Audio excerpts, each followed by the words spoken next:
Hello friends, today in the Geng talk show, the guest is Professor Vaibhav Bhamoriya, IIT ISM, IRMA, IIM-Ahmedabad, IIM Indore, IIM Kashipur.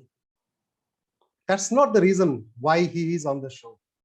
The reason why he is there is because he is one person I have met who has always gone beyond to help others, who is always smiling. We have never found him tense. He is a professor now. I'm sure the students love him. Let's talk to Professor Bhamoriya, my friend Bhammo, on his life journey and his words of wisdom. Hello, Mr. Vaibhav Bhamoriya. Talking to you after 1998, Dean at IIM Kashipur. How are you? Thanks a lot, Sajeev. This is a great pleasure. I'm doing fine with all God's grace and your best wishes. It's really a pleasure to connect back after 1998. It's like a Exactly. century just turned over in between. Exactly. Nice to see you also. So first I should ask, because we'll be on a public forum, how to address you, because I'm sure your students call you Professor Bhamoriya, Professor Vaibhav, I don't know. Of course, we used to call you Bhammo. So how should I address you? So the first identity remains what we pick up early in life. So let's be friends first, and you can call me Bambo. So that's best. Sure, sure, Bhammo. Thank you. That makes it much easier. Okay. So for the viewers, I'm trying to connect with my friend Bhammo maybe for the last 6 months. Sometimes he was busy, of course, with his schedule. Sometimes I was busy. And what actually clicked is very interesting from where I want to pick up today. So I actually saw his WhatsApp status today. And it was, of course, a picture of Dr. Kurian. It is his birthday today. And what he wrote is, remembering Dr. Kurian, the milkman of India, on his birthday, he created Amul, IRMA, and people like me. So this is what was in your status today, Bammo. So what Dr. Kurian means to you, and how has he inspired you? Because you seems to be enamored by him. Oh, yes. So I don't think so. I have words enough to, thank him or to really tell how deep his impact is. So it started when I from mining and I got interested into rural area. And then I discovered there was this college called IRMA, Institute of Rural Management Anand, that was there. And I got, it was supposed to be the only college of its kind, working on disease management. And, sort of, I got interested in it. And and I also got a lucky break. I got admission in the college. Right. And it's an interesting story because as it would happen, families would want you to go to Ahmedabad and places like that. And so I wrote the CAT, fully wanting that I should flunk in CAT and I should go to IRMA. And this is exactly what happened. The IIMs didn't select me and I went to IRMA. And, so it was a lucky break. And there I discovered that there is somebody like Dr. Korea. I knew a little bit about him through, sort of because my father has been a biochemist. And so, sort of I had heard stories of Amul. Yeah. And, but, sort of I never realized the magnitude of it. But once I got admitted into IRMA, getting to know that he's the chairperson, he's created Amul, he's created NDDB. And then once the pedagogy there is very, very field based. And when you go to the field and you realize that the most illiterate person of India, who may not even know who's the local MLA or the prime minister of the country, definitely knew the name of Dr. Korea and what he had done for them and what he meant for them. And then I think so, sort of this whole fascination started to see such a personality in life and blood, to hear him, to get scolded by him on view on making mistakes that students do, and to continuously learn and to realize that something what he was doing, because it was around 1999 when India became the largest producer of milk in the world, around the time when I was at IRMA. And then you realize, what this person has really done, connecting from that illiterate person who removed, and across the board. So we had students going to all parts of the country. Practically go to any part of the country, this is one name that people always know in rural area. And over the years I've discovered, send me to any part of the country. I know I will have some place to sleep in the night, some food to eat in the night, only because I can say I was taught at the college that Dr. Kurian created. Wow. Wow. That's really powerful. So just let me sink in. You have interacted with Dr. Kurian. He has scolded you. So that is the interaction you had with Dr. Kurian. Yes. He made it a point that as chairperson of IRMA, he would always spend some time in the day at IRMA. Sort of it Wow. was, sort of, he would walk around the campus and, sort of, there were some formal meetings. Sometimes, you Mhm. would informally run into him. And so, and, sort of, there were always stories of Dr. Kurian around. He was Oh, a towering figure. wonderful. How lucky you are. But you talked about that you wanted to flunk in CAT and go to IRMA, but finally you again landed in IIM-Ahmedabad, right? So tell us the story from a mining engineer now at IIM Kashipur, how it happened. Okay. Okay. So, sort of, I passed out of mining, and, at that time, I wanted to write the GRE and go abroad. And then, my father said, first do a job and figure out. I'm the youngest of three children. So, sort of, he obviously felt that I was not well thought out about what I wanted to do in life. I thought exactly the other way. As youngsters think, sort of, I know what is clarity. But ultimately, I gave it to him, and sort of, I started really working for the placements in our batch towards the end of it. Mhm. So I don't know if you remember this, but amongst the batch of mining engineers of our batch, I was the last one to be placed. Sort of that's how I landed up in a godforsaken town called Ranavav near Porbandar, Saurashtra Mhm. Siemens Limited.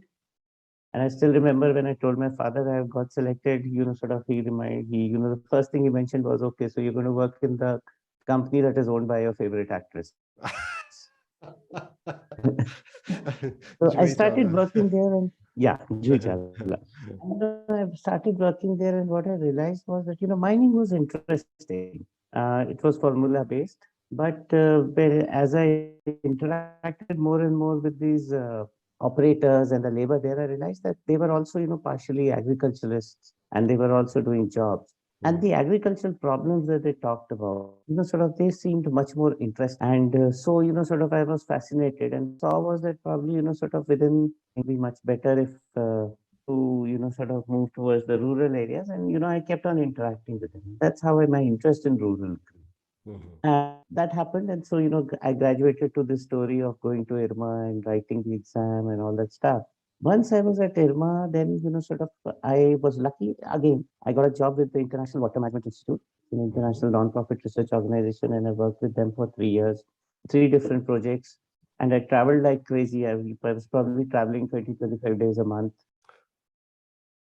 But there, sort of, I got interested into, okay, let's do some sort of research that makes a difference on the ground. Mhm. And so I started searching, okay, where do you really do that? Mhm. And by that time, I had done a 180 degrees from where I had started, and I didn't want to go abroad. Mhm. So, sort of I think so the rural bug had caught me on by then.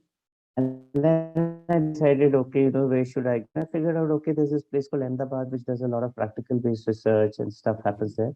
But there also used to be a rural group at Calcutta, which had just closed down.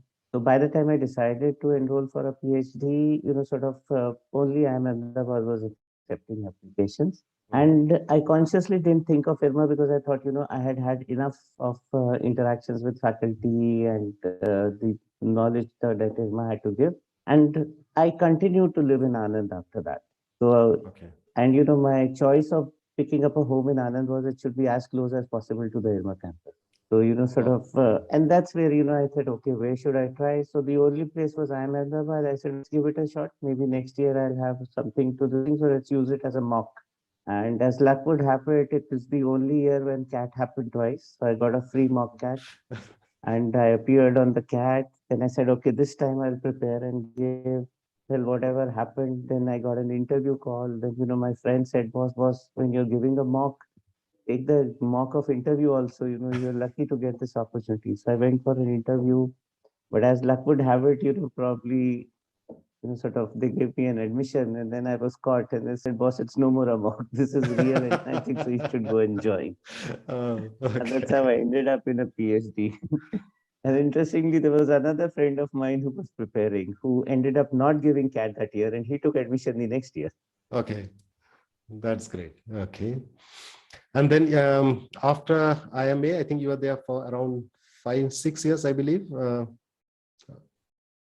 was doing my FPM as at the time the PhD was called the Fellow Program in Management. Then I got a job with IIM Indore and I joined them. Super quick. So, sort of, I think so. I gave my faculty recruitment seminar at 3:30 in the afternoon. And by 8:30, they had given me the offer letter. And I remember signing it then and there, because I was about to get married. You want your Yeah. Hmm. asset and liability side on your profit and loss sheet, income and expenditure sheet to look okay. You have more people to take care of. And so, I started my job at time Indore. It was also, an exciting place, new place. They were in Mhm. an expansion phase. And I think Mhm. so that was just too tempting to say no to. Leave. And I think so, sort of that brought me back from Indore to Ahmedabad. And I think so Indore proved a very good gestation period of exactly 9 months that I was there. But, sort of, I will still proudly say that, yes, no, IIM Indore has had its own impact in those small 9 months on me. It prepared me Mhm. for IIMA and life beyond. And then I was at IIM Ahmedabad for about 5.5 years as a faculty. And then I moved to Kashipur. Mhm. Been So you are in Kasipur for how many years now? now almost a little over 6 years. Little over 6 years. Great. So let me now get you back to the days in our college. So when I was thinking of you, what to discuss with you, what the things that characterize you were coming to my mind. So maybe I will pick few of them and discuss with you. Um, so I was into sports, as you know, right? We were running and doing all sports and here and there. Uh, I was doing it for a medal, right? I knew that if I win, I get a medal and all. But you and some others were always there. Okay. I even remember you running with a bottle of water when we were doing the longer runs and then coming to our tents to give us, asking if you need a banana or not and others. What drove you to do that? Because you are not going to get a medal. We were going to get if we ran and get it. So, and you did it for all the years that we were there, you and few more. What prompted you to do so? Or what still, I'm sure, still drives you to do such things? Yeah, I think so. It's a deeper cultural set, sort of the value systems that families put into you. I think so, Mhm. my family, they put into me, sort of that they also serve who only stand and wait. As John Milton says it, right? And I discovered that, I enjoyed being in the back end and doing a lot of work. So I wasn't Mhm. really, very happy going into the limelight. The other thing, that I think so characterized my stay at ISM Dhanbad at that time was that, I seemed to have too much of time on hand. I didn't know what to do with time. After the basic studies and all. So, I was looking for opportunities to engage me. And I think so the good thing about me was that I somehow used to find productive things. And, what you were talking about was one of those productive things. It kept me going. It was interesting. It helped me connect with a lot of people. And I think so the sheer amount of people that I interacted with in the batch was, I guess, sort of probably maybe one or two people may have equal that amount. I Mhm. think so. This brought me in touch with a lot of people, and for somebody who had not lived a single day away from family before he went to hostel, I think Mhm. so. Discovering the world through the experiences of people, a cocooned boy coming from a family, moving out, and I think so. People telling all type of stories, the struggles, the successes, and I think so. I think so. I discovered at ISM that I was a people's guy, and that's sort of started doing it. But yeah, interestingly, there's a story. So there used to be Jiten Singh Nabial in our Yes. batch. Yeah. Mhm. Unfortunately, he's no more. Yeah. But sort of once he decided to run a 5 kilometer race that was happening, and he said, you just have to run with me for 3 kilometers, and Mhm. after that I'll do over. But he said, I get awfully bored in the first 3 kilometers. I just need somebody to talk to. And we Uh-huh. started running the race, and it's as it would happen, he developed some, I think, so stomach ache or something. And then he said, actually, I feel you'll get a medal if you continue to the run. So just run for me. And I Wow. think so, sort of, I had never thought about it. The thought of competing and winning had never come to me. But I Uh-huh. think so Jitendra just set it off that day. I ran the race, I came fourth, and I think so a sports officer decided to give me a consolation medal just because, he saw somebody run the race for full for the first time. Yeah, I think so. Mr. Tiwani That's had never interesting. hoped that I Yeah. would run the full race. I Yeah, didn't know so I that. still have that Okay. medal from myself. Yeah. I didn't know this story. But yes, unfortunate Nambiar is not there, but I didn't know this story. I believe then it was on 15th August because we used to have this 5 kilometer race on 15th August. On the 15th of August. Even I don't remember the date actually. That's interesting. But And some of these stories, these medals came and some small, sort of appreciation also happened. So, sort of while I was in the back end, I also discovered that, it's not really that you don't get noticed. People notice you, people appreciate it. okay. And I think so, sort of the fact that you remember it, I think so is evidence enough, sort of that, sort of there's a value to if people choose to be that also. Okay, okay. That's an interesting point. I will just pick on that. And just to add, not only in our batch, I think you are very well known in batches before us and our juniors. I think very few in our batch can boast of how many people from the junior batches know you. I mean, the sheer number of people that know you. So that's really just justifies or vindicates what you are just telling. Yep. Yeah. That's true. That's true. Sometimes we have hilarious things happening in our household. So I tell, junior is coming from so and so college, and Uh-huh. I'm asked, okay, which batch? And then sort of it happens. "Achha, this guy's from 2016 batch. You passed out in 1998. So how does he even know you?" No, I think so. I think so. Technology is a big, big, big player in this Correct. game. Yes. Yes. Yeah. That's wonderful. Um, you picked up an interesting thing that you love to be working on the back end. I think many also people are there who do it. Probably those who are a bit not so comfortable with the stage and a bit of introverts. You're not like that, I know. But anyway, you wanted. Otherwise, you can't be a professor. But you wanted in the back end. But that brings a very interesting thing, even in our offices, right? Like even largely we are in the IT and others. There is a general feeling that the people who are in the forefront and who probably can speak and are a bit flamboyant, they are the ones who get all the attention. And the so-called poor guys working the back end who probably are not able to come forward and be as flamboyant, if I may call it, as others, are generally get ignored. Is this something which because as you told you wanted to be in the back end, but still you are that you get noticed whenever it is, and that's very clear. But in general, do you see, because you have been in the academia for quite long and also you've seen the industry, is this something really people should be worried of and they have to put some extra effort to come forward, or that's good enough if they enjoy that? Yeah. So one thing I think so that's changed over the years is that the pace of life has become faster. The dimensions Mm-hmm. on which I think so everybody is trying to live life have increased. Mm-hmm. And the rate of change has become, sort of faster. And, sort of what it does is it increases complexity. Mm-hmm. So the eye for attention or detail that each one has, the time that we have at hand, they may not synchronize very well, and so sort of the attention spans are becoming smaller. So Mm-hmm. indeed, it is becoming more difficult for people to be in the back end and get noticed. Okay. Because most of the time, it's the situation is that I'm walking in a jogger's park. There are many people who are jogging, Mm-hmm. but I will probably notice somebody only once I lift my eyes off my mobile. I think so. Most of the people are so busy doing their own thing that sort of. I think so. These days, for people working in the back end, getting noticed is becoming difficult. So Mm-hmm. sort of. I think so. It is very important for people these days also to get noticed. To sort of find ways to communicate that I'm here, I'm doing a job, and I do genuinely feel that yes. And sort of it also depends on the leadership, because if the leadership is such that they're Yeah, busy on their very important. mobiles, Yes. right? And so Mhm. that's a metaphor, and sort of they're busy on their mobiles, then they won't see who's working in the back end. Yes. But frankly speaking, I've also discovered another thing that somebody who wants to like to take the stage. They understand that once you take the stage, you end up too much time communicating with the external world.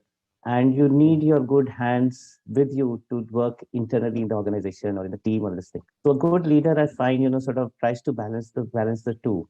And the combination of the two which works. So, sort of if you can be part of a good team, you are allowed to be in the back end and you can still, sort of do this thing. Yeah, sort of that's the formula I think so, which would still work. Yep. But yes, Mm. Yeah, either thanks you for. or your leader, one person has to get noticed.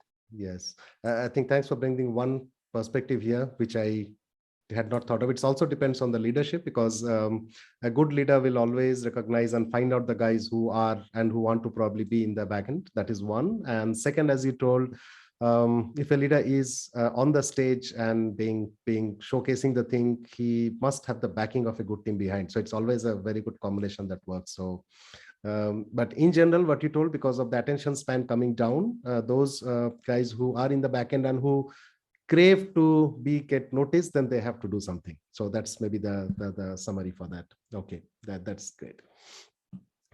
Another thing, Bhammo, when I think of you, I don't think I have ever seen you not smiling or being angry, right? Not only me. If I asked, our batch was of 100 people, I believe, nobody would have seen you either getting angry or not even a state where you're not smiling. So how do you keep yourself happy all the time? Because now it seems it's a full-time task or business to somehow how to make people happy. I mean, if you search YouTube, you'll find thousands of videos just to say how to remain happy, and it seems you that's your natural state. So how do you do that? So first, let me dispel the myth. I think so. You got to talk to my wife and family. I think so. My family takes an sort of disproportionate load of my anger or angst would be a better word for it. I'm human. I have my emotions, and sort of it's not like that. But yes, externally, I think so. A lot of people find it difficult to believe that I could get angry. Yep. And I think so, sort of it's not the first time that I've been asked this question. And so, sort of I remember in 2003, I was in Switzerland. I was in Zurich in particular, which has actually has one of the highest suicide rates in the world. Oh, And okay. I had never noticed this thing. It's there that I found that almost every time I was with a new set of people, they ended up asking me, "What makes you happy?" And then I realized, what is happening to these guys? Why are they asking me only one question? And then, sort of, I actually asked my host, and then he explained, Zurich has a very high suicide rate and stuff and that. Sort of, I started noticing things after that.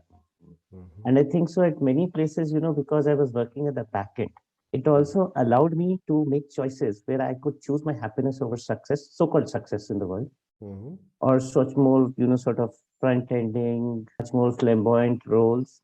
And I think so. So what would be called in typical parlance would call be a compromise. I was making a choice, and I think so. Those choices have helped. I have also been, sort of benefited. I was talking to somebody today, extremely by colleagues and teachers who were very, very, sort of who are stalwarts in their own right. And I think so, sort of. So they also helped in shaping me. They also helped me in choosing things and in guiding me towards things, which would keep making me happy. And I think so, sort of, I think so that has helped. So, sort of the stay at this place called Porbandar, that, sort of the first job after engineering. During those 10 days and 24 months that I worked there, 10 months and 24 days that I worked there, it was very interesting. When I went to IRMA as a college, I think so I had the highest level of clarity in my life. Some people actually found it difficult to converse with me because I was so straightforward to them. I was not impolite, but I was very straightforward. And I had many things, very clear, crystal clear. So while I was the guy who would get the whole batch to do a rain dance, there's Matka Ford happening and I don't want to go to it. The whole batch tries and I don't end up going there. It was a khatarnak level of clarity that happened. But I think so, sort of that has rubbed off in many ways throughout life. But sort of what it has done is, I think so, so the choices that I have made, they're being governed by this thing, and somewhere I think so, sort of happiness has been there. The other thing I think so, happiness, the for me, the biggest thing behind it is love. And I think so, sort of, for you to remember me after 20, 5 years almost, sort of, and connect back and remember these things. I think, it signifies the love that, sort of you have for me. In fact, sort of in 2005, I was at Ladakh in a monastery Hmm. and with a group of people, and I asked the Lamaji there. So Lamaji was taking questions, and I asked him, what do you do if you have too much of love in life? And people started laughing. And I had actually, not realized the question that I'd asked. It would be so profound. And Lamaji actually gave an answer that lasted 1.5 hours. So I think so. Love in life has been a plenty, and I think so. That keeps me happy. Even if there's nothing more, there's always love in life, and I don't think so. The other thing, there used to be one Ghoshal da on our campus. H.S. Ghoshal he used to be Yep. in the workshop. So once I was having a discussion with him, and I told him, I'm lucky with people and I'm lucky with food. I never have dearth of good people and good food in my life. Hmm. And at that time, he had remarked, Vaibhav, you will never need a third thing in life. Oh, And I think, so, sort of, his words have stuck on to me. So wow. I think, so, that's another big thing. Sort of, I've just been lucky with people and food, two things that I like a lot. Yeah. Wonderful. And I think it's no surprise that you have also got a lovely family, wife, two lovely daughters, I think. And I've seen your photographs in Kashipur. You take them to the field. I think they make their hands dirty. And you are also a very nature person. I always see you, all your posts and others are something to do with nature, either in the forest or somewhere else. Okay. Great. How is it like in Kashipur? I remember during the COVID times, you also told me that from your house, if the weather is clear, you could see some range, no? Or it was not at your place, some other place there. Kashipur is in the foothills, about 20 kilometers from aerially from where we are, the hills start. And Uh-huh. on a good day, if the air is clear, you can see Mount Rishul right from my balcony. I Oh, can then I see it. remember correctly. Okay. So that, sort of, so though, sort of those days are probably 10 in a year, but Hmm. yes, those 10 days are really, sort of uplifting for a nature lover like me. And Hmm. yes, so Kashipur is a nice, sleepy town in certain ways. It's Hmm. away from the hinterland totally. It's practically a tier 3 city. But back Hmm. in 2016, when I was shifting to Kashipur from Ahmedabad, the best town known for services that reach your home to Kashipur, and we were practically going to come with a 2-month-old baby. It was not a good decision. It was not an easy decision. But I discovered that Kashipur had a Tanishq showroom. Okay. And I discovered that, sort of that means that the city must have money. There were a lot of banks. There was a Tanishq, and there was some brand showroom, small though. And, sort of, so I told my wife that, sort of, I'm pretty confident that everything reaches Kashipur, Hmm. right? And I moved and we decided to come into Kashipur. And frankly speaking, sort of, I think so. The view that we have when sitting in metros, we Hmm. hear a lot of things, India is doing good, India is doing bad. People give a lot of opinion. I think so. Coming to Kashipur changed me a lot. I Hmm. think so. I saw, Kashipur has a small Drona Sagar. It's sort of supposed to be a lake. There's Hmm. a walkway around it. One evening I go there because I'm discovering the place. I'm new to the city. And I discover that there must be at least 300, 400 people taking a walk. Hmm. And then, sort of I discover that, sort of the real India where the action, Hmm. what really is keeping our GDP and many other things, sort of which keep all predictions, international predictions. There's going to be a recession, blah, blah, blah. India is doing bad on this, that on this. I think so. These people have never connected to this real India, tier 3. Oh, okay. Hmm. And, sort of, if in a tier 3 city back in 2016, one spot, 400 people are taking a walk. I think so, sort of you realize India is health conscious. Hmm. The story is not that, people in Ahmedabad and Delhi are becoming obese and fat. That's only one part of the story. There's another part of Part of the India story. that's also Yeah. there. Hmm. And I think so that the true part is only when you bring both the parts together. Yeah. It's not there. The growth that I have seen that Kashipur has had, sort of from there, that days when I had to base my decision on a Tanish showroom to today, when you name a brand, almost we've got it. Obviously, yes, we don't have the Zaras and the HMN of the world, but yes, we have the Manevers of the world. We have Reliance coming in. You name it. We've got it over here. So things are becoming very different. You look at property prices, they're almost as good. I could buy a home in Kashipur, or I could go buy and go home in the outskirts of Lucknow. Probably it would cost me the same. Oh, Right. okay. So the growth story is happening here. Mm. And, it gives me a lot of confidence that India will continue to grow. There's nothing going to solve. So the only place I see that, okay, Kashipur, okay, there may be traffic problems like larger cities. There may be some pollution problems and the greenery might get reduced. But yes, there's only one way that Kashipur can happen in the next 20 years. It can grow. Wow. That's a very powerful message that India is going to grow, and the story is not only about the bigger cities. There is another part which is also, there is a story there, and it's only on upward, and it's going to grow there. That's wonderful. Maybe I just go back to what you told, that you chose happiness over success when we are talking about the previous one, which actually I had also written down the words here. Somehow it just, you also told the same. Um, so there is, every person defines success in its own ways.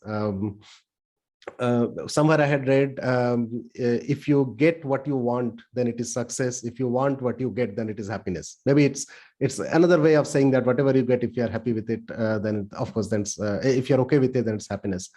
But my question to you is that, how do you comment when I say that if then we are content with what we have, then where is that growth thing comes? I'm more talking now especially about IT here. Always everybody in the team is talking about career growth. No? One year grow, changing companies, changing, if they're not getting it, going somewhere. So for them, if I say that be happy with what you have, then it's completely not matching with the wavelength of fast track growth every 2 years, something. So how does these two work together? I'll take the analogy of a forest. Okay. Forest is an interesting place. It has tall trees. Mm-hmm. And, it has very interesting, it happens in three layers. There are tall trees, there are mid-range shrubs, and there are small grasses at the Mm-hmm. bottom. So, it's very interesting because the trees will stay on forever. Mm-hmm. And when it rains, the grasses will grow. They will Mm-hmm. grow like wild. There will be wild growth here and there, everywhere, the grasses will be there. When the rain stops, the grasses will go. They have lived there. And I think so, what we need in the team is people of all sorts. We need some people who will run, who will change, who will chase success like anything. We will Mm-hmm. also need people, who will translate that into more long-term gains, the Mm-hmm. shrubs.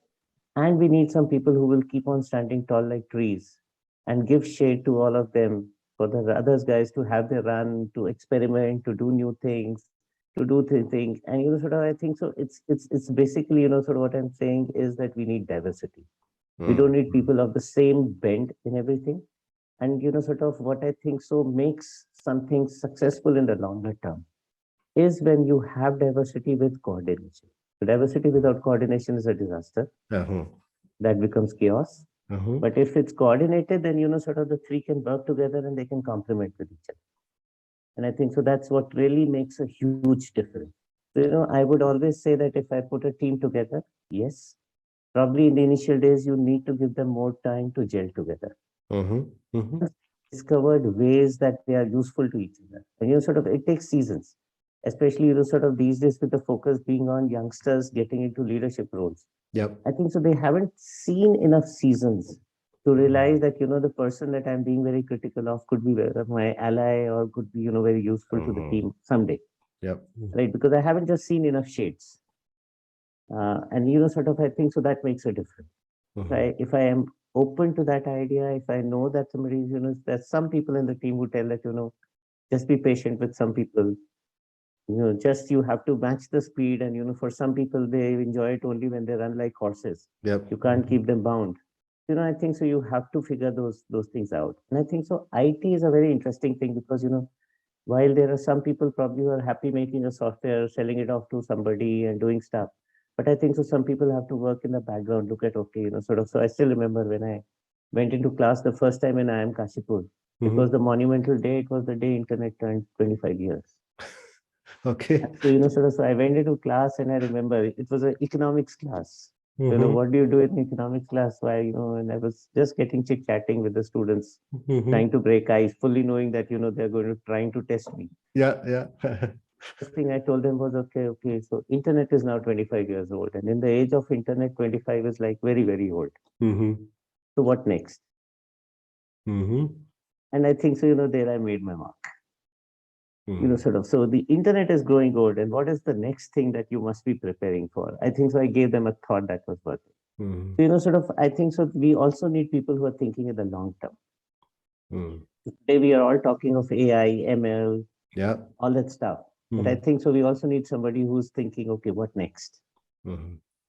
And I think so. All shades of people would be interesting. And I think so. That's what is really going to build an IT company or an IT team that is going to, sort of probably, sort of sustain over 50, 60, 70, 100 years. Mm-hmm. Thanks, Bambo. I will take that example of your forest one. It was interesting. So with your permission, I will use it sometime in some other video. So diversity with coordination is bliss. Without that, it's a chaos. I think that's also, and we need diversity anyway. I think that's another thing that we are talking about. Maybe one last topic before we hear the last remarks from you.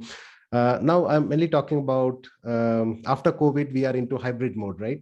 So if you again talk to IT industry, there's a big debate going on because for 2 years, people were able to deliver sitting at home because if I'm not working with hardware, I just need a laptop and internet connection and I work. And now they are telling that, and of course, I'm also a proponent of that some discussions need face to face. I mean, it can't always be there. Many big corporate honchos also putting their own thoughts. So it is clear at least that there are some things for which you have to come together. My personal view, have those whiteboard discussion, probably then you go back, work for a few weeks, months and come back again. But I wanted to know how it is in the academia, because my kids, one in class 12, one in class 4, at that time they were maybe in class 10 and class 2. They were also doing it online. And I don't know whether they liked it or not. Probably they wanted to go to school first to meet their friends, and then probably they got used to it. But what is the thought in the academia? Does this remote teaching works? Because also why I'm asking you this is there is also a huge amount of there's companies like Byju's and others who do all this remote, and they also have a good user base now. So what is your personal view on this from the Okay. academia? So, sort of when COVID happened, we didn't seem to have enough. Mm-hmm. First thing was that, sort of, okay, sort of, you need to keep the show going on. So the show is online, so let's get online. Mm-hmm. We got online. Luckily, I am Kashipur, sort of, I was MBA chair at that time. We were trying to experiment with something. We were trying to cut down papers. So we were trying to move faculty to learning management systems. Mm-hmm. Part of the job was done for us. Sort of Okay. readiness levels were higher than what they would have been. The Mm-hmm. institutes that were already offering online programs, they were better placed. Mm-hmm. We didn't have a degree program, but some of our faculty were doing online teaching, so they were placed okay. So, we quickly learned from each other. We attended seminars, exchanged notes, and sort of, I think so that helped. We also took something centrally, office, advised how to design a question paper and all that, sort of. So Mm-hmm. that level, Okay. also those things. Okay, those are the easier things said and done. And I think so we got used to it over 2 years. Then comes this chance. Mm-hmm. You have to shift to the from the online mode to the hybrid mode. Mm-hmm. And then, sort of you face, okay, some students are in class and some are on the screen. Mm-hmm. And that's totally, something that I can't work with. So if I'm here, I'm here, I can't be there. And sort of if I'm there, then I'm not here. And I think so, sort of, then I realized, was this type of hybrid is not what works. Uh-huh. So some classes online, some classes offline is okay. Okay. Mm-hmm. So online and offline is not okay for me personally. So maybe Okay. there's some people who can do it. And then, sort of this year when we went back to the offline, Mm-hmm. and I entered the class and I started doing it, and I was looking at people eye to eye. At one go, you look at 60, 70, 90 people in a class and eye to eye, and you connect with them. You're not just looking at, what the video is showing, but also with their mannerisms, and you're taking the cues. Okay, this guy is doing the mobile at the bottom of the table and everything. I know, so I think so. I like that, sort of multiple emotions, diversity in class and all that. And then I discovered that okay, I was making myself believe that online is okay, but I really love the Okay. right. So no questions asked. Also, what I found in terms of, sort of as a teacher, Hmm. probably, sort of imparting skills is easy online that you can do. Okay. Probably my classes never shoot time when I'm teaching online. I Okay. can stick to time, but when I'm teaching offline, I have a tendency 3 or 4 minutes. I always take extra. Extra. Okay. Hmm. Which probably says that sort of the type of interactions that you have in an offline mode don't happen in an online mode. Hmm. Also, sort of I realized that I'm the type of guy who's looking for those 10 odd people in class who need to be questioned more, who need to be pushed a little bit, who Hmm. need to be woken up from sleep to sort of to do some things. And I think so, sort of online was making that more difficult. I was losing those guys. Okay. Okay. So I started catching those guys back, and sort of you ask them once in a while, suppose sab theek hai na. Okay. So I think so, sort of that's much better over here. Mm. And that's what I'm liking it. Sorry. And then sort of so I said, in terms of perspective building, Hmm. I think so that's where you start moving away from just teaching as a transaction of knowledge and learning, or sort of exchange of skill sets. Okay, I have some skill sets and I impart those skill Hmm. sets to you. I think so, it starts getting into the domain of training to coaching. And I think so, Hmm. sort of that's much more easier to do in an offline setting than Offline in an situation. online setting. Okay. Hmm. And again, sort of it has two sides to it. So I am much more, sort of happy reading a paper, Correct.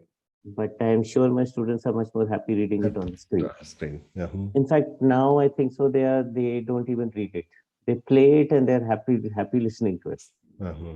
Right. So, sort of, so I think so, times are changing. So, the teacher's story might be different than the student's story. Students one. Hmm. However, we also discovered during the online regime that given that sort of public funding is drying up, the business model needs to change. Hmm. We've been living on sort of fees for quite some time. So, sort of okay, how do we make the business model work around? And I think so. Online came in as a big boon, because it Hmm. tells the reach can be Reach has much wider. increased. Yeah. Reach Yeah. can be much wider. It can be much more democratic.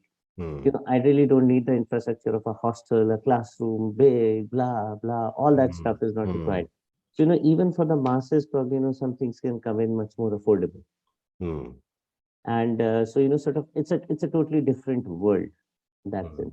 And it has its own, sort of, yeah, minuses maybe in terms of education, pluses in terms of democratization of education. That is definitely there. And, and I wouldn't ignore one for the other. Hmm. So, sort of if I am really looking at, what builds the IMA brand, IIM brand, then probably, sort of I still want offline classes. Uh-huh. If I want to see that, why should the IIM brand be for only some elite people Elite and people. why should Yeah. not be? Hmm. I definitely want the offline or the online part Online to mode. of it also Hmm. to be there. And, sort of, I think so it makes us experiment with many new things, sort of. So I'm now developing this totally thought of synchronous versus asynchronous learning and how to use it even in my regular program. Okay. Sometimes, now I'm thinking about, okay, what parts of my course can I take it to asynchronous learning so that, I don't have to be in Hmm. class and students don't have, what I shouldn't be discussing in class. Okay. Okay. Hmm. Right. And I think so, sort of, so I would say, sort of, I am very mixed views about it, but, sort Hmm. of not all negative, not all positive Okay. at Hmm. the same time. And that is there. Also, but, I had a PhD student who told a very interesting. He Hmm. says that, he says, sir, the online is great for them. He Hmm. says, no teacher has ever taken notice that I am sitting in the class. I have never enjoyed being in class with so many people and studying. Uh-huh.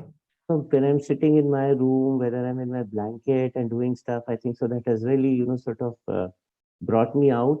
And, he was the most vocal of my students, the most Hmm. interactive of my students when I was teaching online, and that to a subject like philosophy of management. I really get into, sort of philosophy there. Hmm.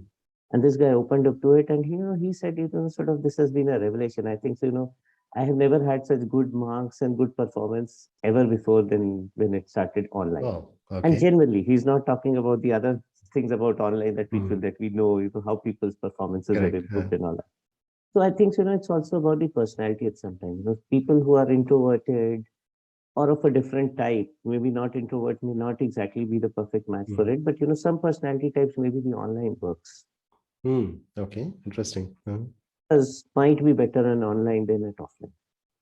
Okay. Sort of, I think so, sort of the way he narrated it opened me up to it. Okay, let's not, give a blanket judgment on it so soon. Yeah. Okay.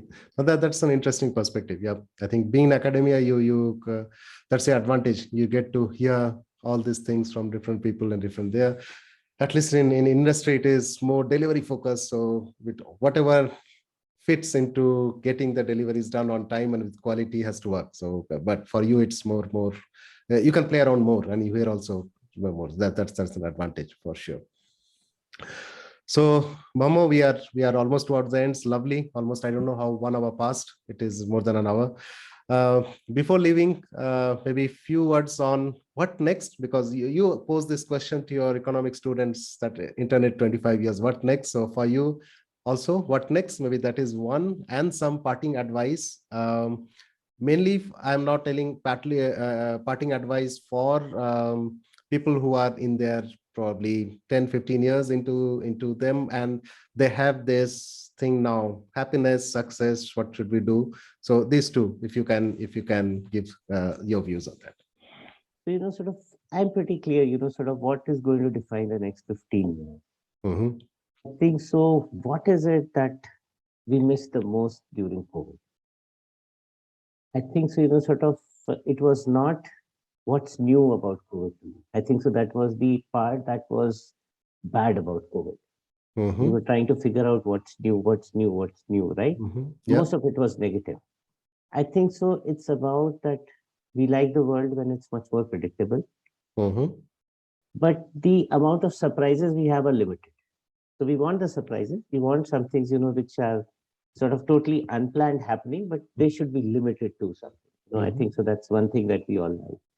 The other thing I think so, we definitely discovered that we all love human touch, human interaction and stuff. And I think so, sort of we definitely need to work towards a society, a system, a workplace which has more of that.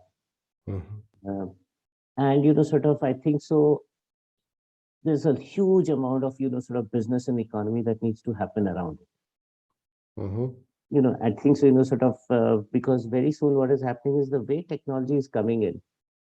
Technology is not really connecting people in the way we want it to. It's connecting, sort of, it definitely connects a 1998 pass out to 2016 pass out, Yeah. right? So that's Mm-hmm. that I can't deny. But Mm-hmm. yes, at the same time, I think so, sort of we were not very happy when it was just technology and, we talking, sort of like, talking today, I think so past 1 year, now I'm thinking, yeah, I need to meet Sanjeev in person and, sort of have a long chat. I really enjoyed this chat. Mm-hmm. Right. And so I have made it a point that whenever I am traveling, I Mm-hmm. will seek out friends and meet them.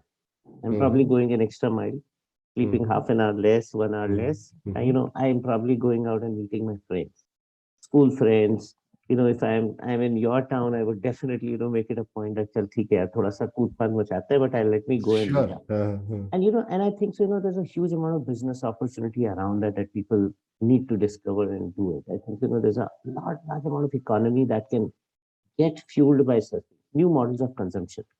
Mm-hmm. So we are probably going to consume different set of things differently when we are going to meet up as this thing than we were doing pre-COVID.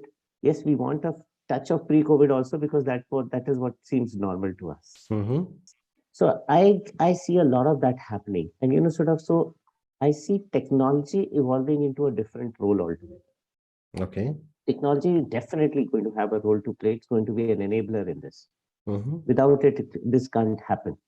But it's also the role that technology probably takes the role, as I was saying, the back end role. Mm-hmm. It's in the back end, it's working a lot. But when you are with friends or with a person, it allows you to give a very human touch and stuff to it. Technology is not overpowering. I think so. That form of technology is going to be a huge hit in life. Okay. Rather Interesting. than that the Mm-hmm. skies, the ski type of technology that we were running for the last 50, 60 years. Mm-hmm. I'm sure, if we have a back-end technology which just happens, we are just going to love it. That's my thought, and I may be totally wrong about it. And sort of in terms of happiness, success with people, what I'm saying, I think so. Sort of there's no fixed formula. I think so Mm-hmm. everybody defines it. So Niraj C. Chaudhary, I remember his example that was given to us in school. He became an author at the age of 71, Oh, and okay. probably sort of hardly anybody would remember him that he was a civil services officer. Most of us remember him for the books that he wrote. Correct. Don't know, some people bloom late, some people bloom early, and sort of. So I don't even know what some of the Olympic stars who won a gold medal at 16 years are doing today. They're living their own lives, right? So I see all shades of things happening there. So so everybody has to define for themselves priorities at that. And I think so, sort of what has also come in very strongly into me being close with nature and doing it. While there are certain things that I can move, I can decide. There's certain things that I probably just need to accept. And I need to, work with it. I'm not saying that you leave what you want to do, what you are targeting at, but probably change the pace. Sometimes you're running fast, sometimes you're running slow, sometimes you're going uphill, sometimes you're going down the slope, and that stuff. I think sort of that is what more people should be looking at. I think so. We need to have more of that. Also, I would be much more happy if organizations allowed people to make those choices. I'm sure, sort of in the age of great resignation, we need to figure out that probably that is one thing that is probably going to take people away from resignation. Because what I'm saying is that people will love to continue to work with people that they like. Yeah, for sure. Yes. And so, sort of if a system can enable that, I'm sure people will want to give back to the organization. People feel happy about organizations that they've given them. So today when I go to IIM-Ahmedabad campus, yes, it gave me a degree, it gave me a job, it gave me my life partner, it gave me my 2 children. I owe so much to it that, sort of I will always want to stand up for the camp. And I'm sure, sort of people have those associations with workplaces and, sort of they will want to give back. Yeah. Sure. Very, very, very profound words. Very interesting, Bhammo. So I really loved talking to you, Bhamoriya. And as you told, whenever if I am there or you are coming to Bangalore, let us definitely catch up. Okay. There are 3-4 more culprits of our batch here, so Sure, definitely. we'll all be together. And wish you all the very best. And don't be harsh on students. Thank I'm sure you, you are bro. not, and I am sure they love you. And I wish you all the very best. And maybe we speak once again after a few years to see what has changed from what we just discussed today. Sure. All the Thank best. you. Thanks a Bye lot. bye. This was really lovely. Thank you so Bye-bye. much. My pleasure.